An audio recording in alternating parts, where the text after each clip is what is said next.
William Cooper, and it's a fantasy. Now that means that it's not a ghost story, but it does have its scary moments. The central character in this book is called Will Stanton. He's coming up for his 11th birthday, but as the day draws near, it starts to snow very heavily, and mysterious things start to happen to him.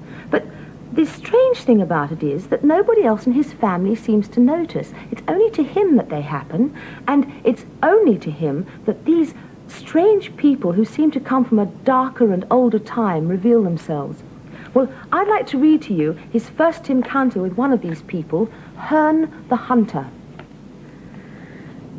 The rider had a head that was bigger than the head of a man, and horned with the antlers of a stag. And the white mare, bearing this monstrous stagman, was moving inexorably towards Will. He stood waiting until the great horse came close. The figure of the hunter towered over him, and Will found himself gazing up into strange, tawny eyes, yellow gold, unfathomable, like the eyes of some huge bird. Well, The Dark is Rising really is a fantastic book, and it's one of a series of 5.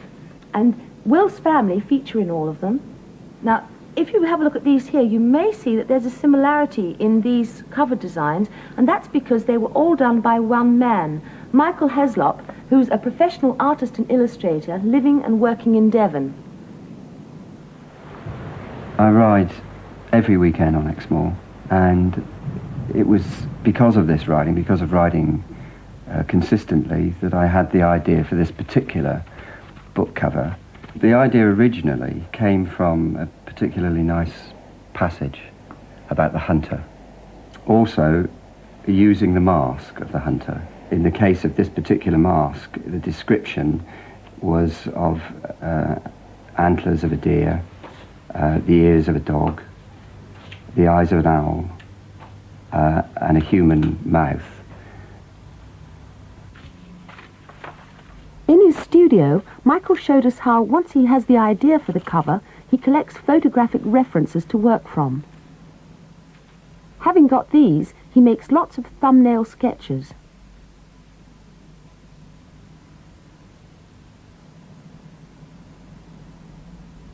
Until he's got something like the design he wants.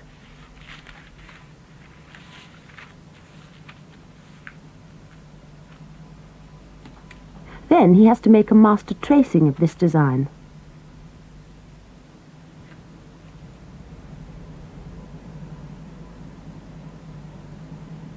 Which he then transfers to a sheet of cartridge paper.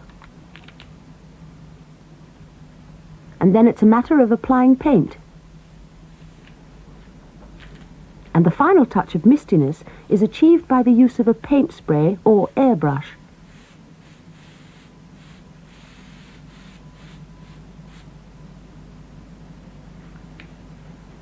Michael visited Queen Elizabeth School and Community College in Crediton, where some second years put him on the spot about how he approaches his work.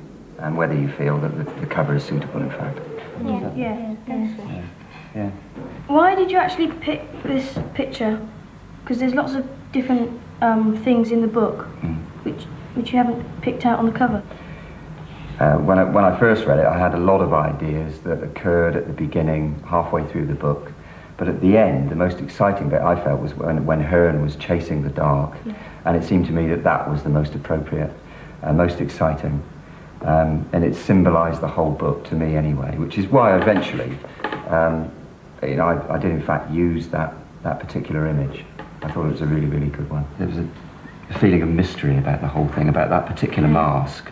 Yes. And this is what's important about the book, is a sort of fantasy, realism book. That was the problem in doing the cover.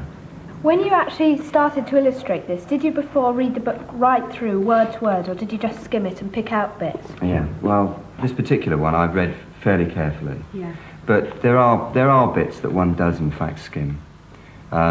You're after the main characters and the main scenes, the main things that happen within the book. Why is it you've used the white background for this book? Yeah. Well, what do you think? Winter? Yeah, that's right. I think it was such an important part in the book, really. It was the whole book was involved with snow, and in nearly every chapter the snow was mentioned, and it was getting worse and worse and worse, and it seemed the most obvious thing to do. When one does a cover, that's one of the things you've got to consider when you read the book initially, is the actual setting, the things that are going on, and I think the snow comes into it more than anything. Yeah, and snow's very spooky, all glimmering and glowing.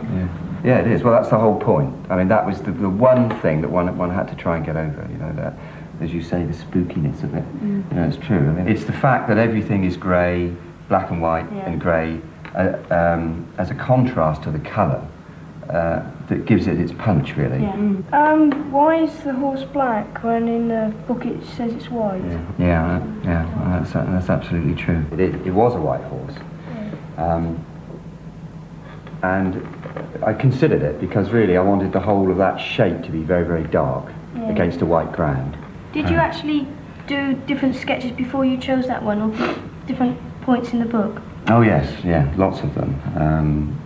You know, that always has to happen. I do a lot of thumbnail sketches just to get ideas for the actual design. But it's the mood that's important. With this one, I started off by having the horse coming in a side view, which it looked quite strong. You know, it looked as though the horse was running more. But in the end, I decided on a view of it coming towards me. I think it was more frightening, really. And then it was Michael's turn to give the children some problems to solve back at his studio. Right, this is the third stage. I've read the book, and I've written all the notes that I think are relevant. And then I find my references. Now, which ones do you think, concentrating on this cover, which ones do you think might be here at the moment? Yeah, now the problem here was that we had to have the antlers. It was supposed to be the ears of a dog, if you remember, the eyes of an owl, a human mouth. There's this one here, it looks a bit like the stag head. Yeah, that's right, that was actually one that I'd used. The horns of a stag. The ears could go. Yeah. Do you think the ears are right? Yeah. So it was the stag's horns, the ears of a dog. What else was it? The eyes. Yeah, the eyes of an owl. Can you remember what was said about the mouth? Human. It was human mouth. It was a human mouth. And in fact, you'd be amazed to know that that is Elvis Presley's mouth in there. But that was how I made up that particular head, by using lots and lots of different pictures and doing a variety of drawings. Not just one, but just trying out different things. It had to look rather fierce and rather frightening. Okay, now you've got some idea of how I go about doing a cover. And let me say that that's the way I do it. Other illustrators work in a completely different way.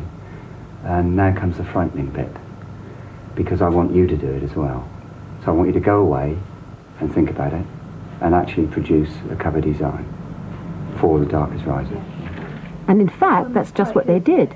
And we have them here in the studio. And they've all been very well thought out, too. Well, you see, there is more than one way of visualizing a story. And just to prove the point, I've got another one here, which is a cover for the same book, but it's by a different artist. And as you can see, the rider's there, the horse is there, and there's a sense of mystery and fantasy about that. But it's very different, isn't it? There's something to get your imaginations working.